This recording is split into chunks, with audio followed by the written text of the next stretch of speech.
So I want to talk about some of the reasons that information goods are different from physical goods and the implications of that for information security. The first is they're both valuable. So we have to start with the similarity. They're both valuable, and they can be very valuable depending upon the actual good in itself.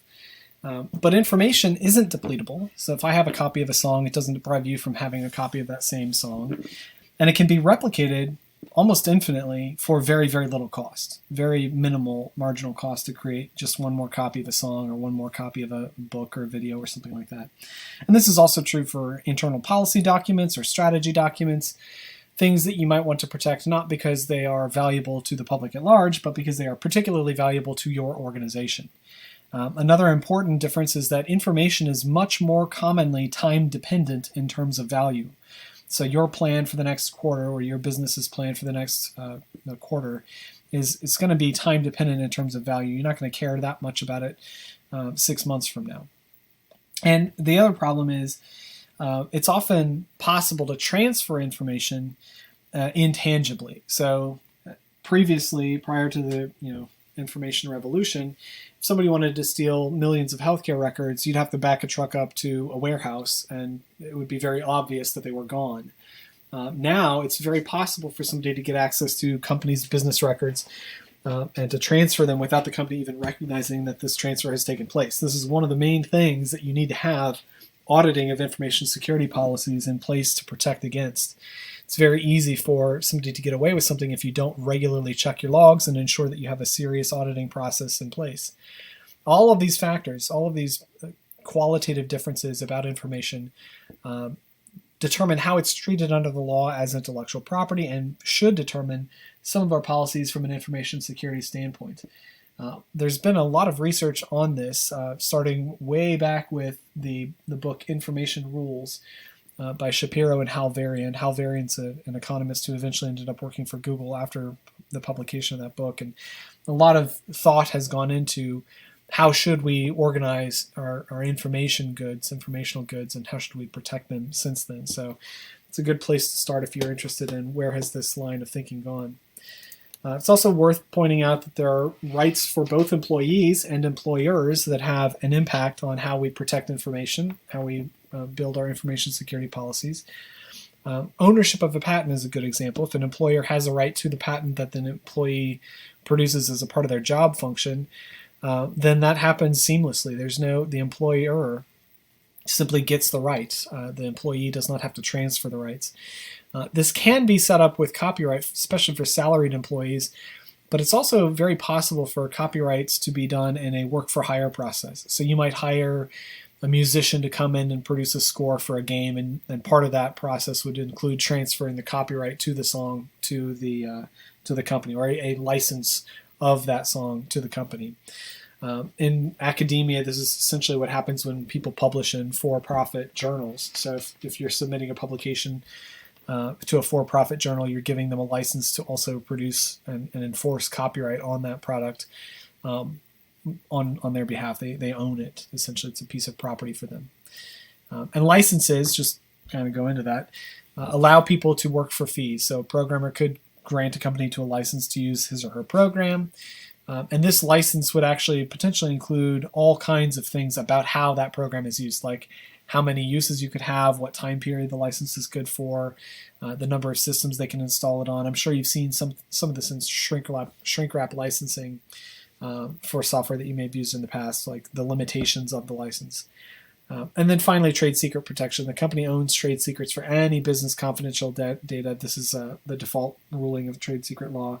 And in fact, if you try and violate this is what trade secret law is essentially designed to protect against. Right, companies suing their own employees who are trying to give away the secrets of the business to third parties for whatever reason or another. Okay, and all of this, I should just highlight as a last comment on this, all of this is the sort of stuff that you may have an internal information security policy to protect against. If you're working in a information security role in a company, you may find that quite a bit of your job is actually looking at the other people in your organization, because insider threat is really, really valuable, really important concern that you want to focus on as an information security professional. And these are the sorts of things that you'll need to be aware of in order to enforce it correctly. Okay, let's talk a little bit about reporting software flaws. This is one model. It's not the only valid model, but I think it is a very simple to describe model that would actually be responsible for reporting security flaws in software. Basically, the first step is to report the flaw confidentially to the vendor. Right? You have an obligation to the vendor of the software to report confidentially at first. If the vendor is willing to confirm confidentially to you whether or not it's a problem, that should be the second step. Right? You should be waiting for the vendor to do this kind of confirmation. And then the third step is for the vendor, possibly in concert with you, to inform their users in a timely fashion, both about the problem and a potential fix for the problem. Sometimes you might develop the fix and then do the informing, but sometimes it's possible to inform everyone and develop a fix simultaneously. And then the fourth step is for the person who found the vulnerability, the reporter, to give the vendor time to actually deploy the patch, right, before this person goes public. Ideally, you'd want this to be negotiated in advance and not something that would just be unknown to either the vendor or the reporter. It should be a negotiated time period where the vendor would have a chance to fix the flaws. Step 5, for both the reporter and the vendor to make the announcement that this is actually a problem public together. So instead of working on the fix internally, you're now making it public for everybody to see at the same time. Step 6 is for the vendor to explicitly credit the report of the vulnerability. This is really critical for security consulting organizations who depend upon this reputational bump to make sure that their business is solid. And then step 7 is for the vendor, assuming the vendor doesn't play nice, for the reporter to actually seek some alternative responsible party to coordinate all of these steps with. So for example, if we go all the way back to step 2, the vendor just never agrees that the vulnerability exists. If you happen to have a flaw and you can't get the vendor to respond to your initial email reporting the flaw, your initial contact reporting the flaw, then you don't just like blurt it out, right? You should seek some alternative responsible partner to coordinate with. Most of the time, this can be done at the operating system level. Apple and Microsoft are very good partners for this sort of thing, and I'm sure Google does the same thing with Android. If you need to, there are other organizations, public-facing security organizations that you can report this to that would make it a little bit easier for people to address the problems associated with the flaw in the first place. But you want to make sure that there is some kind of responsible process in place before you just report the flaw willy-nilly, because that's essentially like publicly publishing a zero-day threat. Okay, so one last thing I'd like to add in this little bit of a grab bag on legal issues before we move into specific regulations, specific laws, and that is that computer crime is really, really hard to prosecute. There are lots of reasons why this is the case. One is that it is just very similar to other kinds of white-collar crime. You have to have tons of evidence. You have to have lots of documented parts of the process in order to show real harm and intentional violations of the law. And it's often very difficult for courts, lawyers, law enforcement, jurors, other people involved in this process to understand how computing works. There's a domain gap, an expertise gap there. The evidence itself, collecting evidence, maintaining evidence, verifying evidence is actually very difficult in an informational context. Digital forensics is an entire subfield within forensics, and it's not a trivial one. It's probably among the more complicated things that people do with information technology. There's also a problem of political impact because it's sometimes very difficult to show harm. This is particularly true in privacy. Sometimes privacy professionals refer to this as the dead bodies problem. Essentially, if you are interested in privacy, making the case that real harms have taken place is really hard when there's no dead bodies that you can point to. You can't just say, oh, look at this massive harm that's taken place over here, especially when privacy is subjective. So if I'm looking at somebody's healthcare records being disclosed, and I personally would not have had a problem with my healthcare records being disclosed in that particular way, it's hard to quantify how is this a harm. It just doesn't make it's not a intuitive, tangible feeling. And there's a real problem there. It's not just a matter of can we define a harm, but is there actually harm, right? How do you define harm? What sort of harm should we pay attention to from a legal standpoint?